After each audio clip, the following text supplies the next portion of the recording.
বন্ধুগণ, যখন এই কথাগুলি বলছি তখন বলছে আপনারা তো ভালো কাজকে নিষেধ করেন, ভালো কাজ আপনারা নিষেধ করেন। জি হ্যাঁ, আমরা ভালো কাজ নিষেধ করি। ভালো কাজ নবী যে নিষেধ করেছেন, নবী যে আপনার বিবেকের ভালো কাজকে নিষেধ করেছেন। নবী সাল্লাল্লাহু আলাইহি ওয়াসাল্লামের বাড়িতে 3 জন সাহাবী এলেন। কেউ বললেন সারা রাত ইবাদত করব, কেউ বললেন সারা জীবন সিয়াম পালন করব, আর কেউ বললেন যে জীবনে কোনোদিন বিবাহই করব না, জীবন চিল্লায় রাস্তায় নেমে যাব। আল্লাহর নবী 3 জনকেই বললেন তোমরা আমার উম্মত থেকে খারিজ। আমি রাতের কিছু অংশ ঘুমাই, কিছু অংশ ইবাদত করি, আমি সিয়াম পালন করি আবার সিয়াম ভঙ্গ করি। সারা জীবন প্রতিদিন যে সিয়াম পালন করবে, সারা রাত ভরে যে ইবাদত করবে, সারা জীবন আল্লাহর রাস্তায় ওয়াকফ করে দিবে, বিবাহ করবে না, সংসার করবে না, সে আমার উম্মত থেকে খারিজ। আল্লাহ নবী উম্মত থেকে খারিজ করলেন কাকে?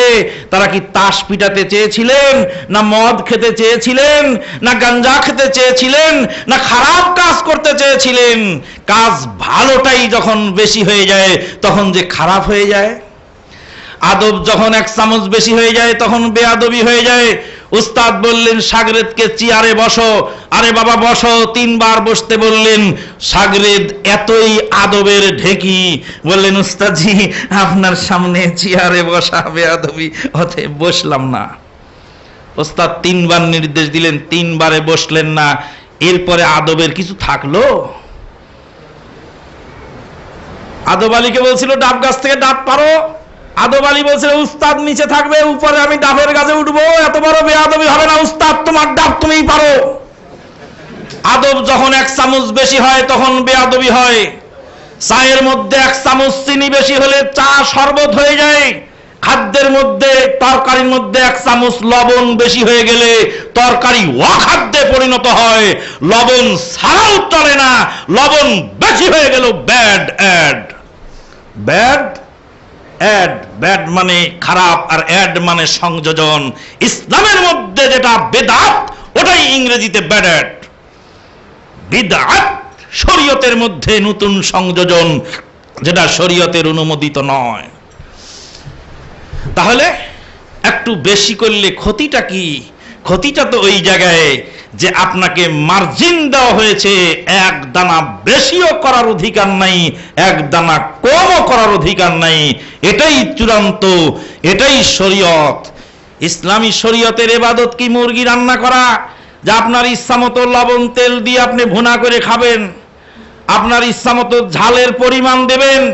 ইসলামী শরীয়তের ইবাদত 3 রাকাত মাগরিবের ফরজ, মুসাফিরের জন্য ফরজ, মুকিমের জন্য ফরজ, অসুস্থের জন্য 3 রাকাত, সুস্থ ব্যক্তির জন্য 3 রাকাত। ইরানি, তুরানি, জাপানি, জার্মানি, ইংল্যান্ডি, হোল্যান্ডি, পোল্যান্ডি, নাইজেরিয়া, আলজেরি, মালয়েশিয়া, ইন্দোনেশি, সাদা কালো, লম্বা খাটো, ইতর ভদ্র, শিক্ষিত অশিক্ষিত, এদেশি বিদেশি সকল শ্রেণীর মানুষের জন্য কিয়ামত কাল পর্যন্ত 3 রাকাত মাগরিবের ফরজ, 3 রাকাত কিয়ামত পর্যন্ত থাকবে। কিয়ামতের আগ পর্যন্ত 4 রাকাত বানানোর ইখতিয়ার পৃথিবীর কারো নেই। মাগরিবের সালাত জোরে পড়বেন না আস্তে পড়বেন? 2 রাকাত আস্তে আর 1 রাকাত জোরে, এটাই চূড়ান্ত ফয়সালা। কিয়ামতের আগ পর্যন্ত এটার 19-20 করার অধিকার পৃথিবীর কারো নাই। মসজিদে ঢোকার সময় আল্লাহর নবী কোন দোয়া পড়েছেন ওটাই থাকবে। কিয়ামতের আগ পর্যন্ত একটা নোক্তা পরিবর্তন হবে না। আল্লাহর নবী সাল্লাল্লাহু আলাইহি ওয়াসাল্লাম উঠে চড়ার সময় যেই দোয়া পড়েছিলেন সেই দোয়া আমরা বাসে চড়ার সময় পড়ছি, বিমানে চড়ার সময় পড়ছি। বাস, উট পরিবর্তন হয়ে বাসে পরিণত হয়েছে, বাহন পরিবর্তন হয়ে গেছে, যাওয়ার মাধ্যম চেঞ্জ হয়েছে, কিয়ামত পর্যন্ত হতেই থাকবে। দোয়া যেহেতু ইবাদত, তাই দুয়ার একটা নুক্তাও পরিবর্তন হয়নি। 1400 বছর পার হয়ে গেল, কিয়ামতের আগ পর্যন্ত বাহনে চড়ার দোয়াটাই থাকবে। বাহন যদি এর চেয়ে আরো 1000 পদের সৃষ্টি হয়ে যায়, প্রত্যেক বাহনেই ওই দোয়া থাকবে। বাহনে চড়ার দোয়ার একটা নুক্তাও কিয়ামত পর্যন্ত পরিবর্তন হবে না। বাহনটা আপনার ইখতিয়ার, আপনি ট্রেনে যাবেন না বাসে যাবেন আপনার ইখতিয়ার, কিন্তু দোয়া আপনি মসজিদে ঢুকারটা পড়বেন না বাহনে চড়ারটা পড়বেন, ওখানে আপনার ইখতিয়ার চলবে না। বন্ধুগণ, তাহলে নবী সাল্লাল্লাহু আলাইহি ওয়াসাল্লাম যেটা অনুমোদন দেননি, সাহাবায়ে কেরামগণ যেটা অনুমোদন দেননি, সেটার বাড়তি কমতি করার এখতিয়ার আমার আপনার নাই। আমি আপনি সেটাকে যত ভালো মনে করি না কেন। মুসলিম জাহানের খলিফা আলী ইবনে আবি তালেব ঈদগার ময়দানে বসে আছেন, সাহাবায়ে কেরামগণ তাকবীর পড়ছেন, আল্লাহু আকবার আল্লাহু আকবার, লা ইলাহা ইল্লাল্লাহ আল্লাহু আকবার আল্লাহু আকবার লিল্লাহিল হামদ। জনৈক সাহাবী বললেন, আমিরুল মুমিনিন 2 রাকাত নফল পড়ি, বসে থাকার চেয়ে একটু 2 রাকাত নফল ইবাদত করি। আলী ইবনে আবি তালেব বললেন, অসম্ভব, হতে পারে না, ঈদের মাঠে কোনো নফল নাই, বসে 2 রাকাত নফল ইবাদত করব, আপনি বাধা দিচ্ছেন কেন?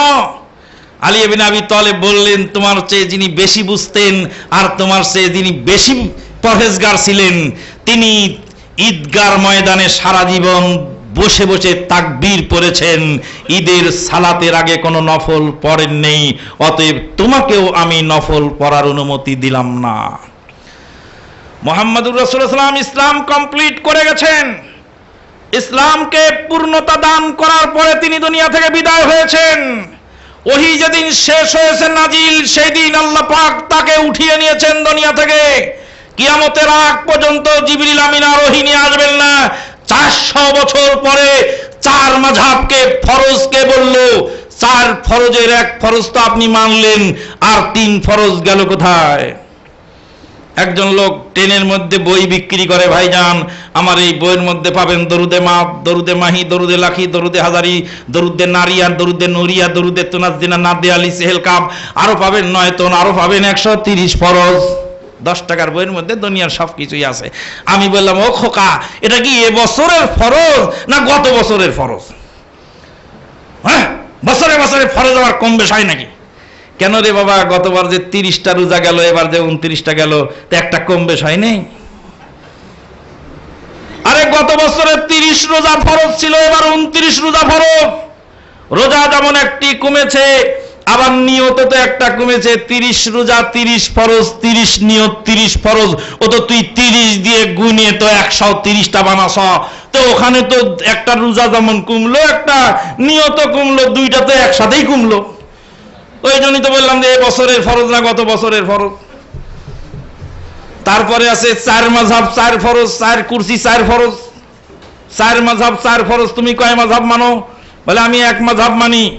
তো 4 মাযহাব 4 ফরজ, তুমি 1 মাযহাব মানো, আর 3 ফরজের খবর লও, তারপরে কথা বলো। বলছে 4 মাযহাব 4 ফরজ একটা মানলেই চলে, আর 3টা বিশ্বাস করলেই চলে। কালকে থেকে আসরের নামাজ 4 রাকাত, 1 রাকাত পড়বে, আর 3 রাকাত বিশ্বাস করে সালাম ফিরাই দিও। তা আবার কেমন করে হয়? কে ফরজ করলো এই জিনিস? কে আবিষ্কার করলো ইসলামের মধ্যে? ইসলাম কমপ্লিট করে দিয়ে নবী মুহাম্মদ রাসূলুল্লাহ সাল্লাল্লাহু আলাইহি ওয়াসাল্লাম দুনিয়া থেকে বিদায় হয়ে গেলেন। কিয়ামত কাল পর্যন্ত ইসলামের এই কমপ্লিট ইসলামের মধ্যে 1 বিন্দু ঢুকবেও না, 1 বিন্দু বেরও হবে না। এমন কোন অন্যায় কাজ নাই যেখান থেকে উম্মতকে নবী সাল্লাল্লাহু আলাইহি ওয়াসাল্লাম সতর্ক জানান নাই। এমন কোন ভালো কাজ নাই তা উম্মতকে তিনি শিখিয়ে যান নাই। নবী মুহাম্মদুর রাসূলুল্লাহ সাল্লাল্লাহু আলাইহি সাল্লামের তিরোধানের পরে যদি আমি আপনি কোন কাজকে ভালো বলি, তাহলে বুঝতে হবে মুহাম্মদুর রাসূলুল্লাহ সাল্লাল্লাহু আলাইহি সাল্লামের চেয়ে আমরা বেশি বুদ্ধিমান এবং বেশি পরহেজগার।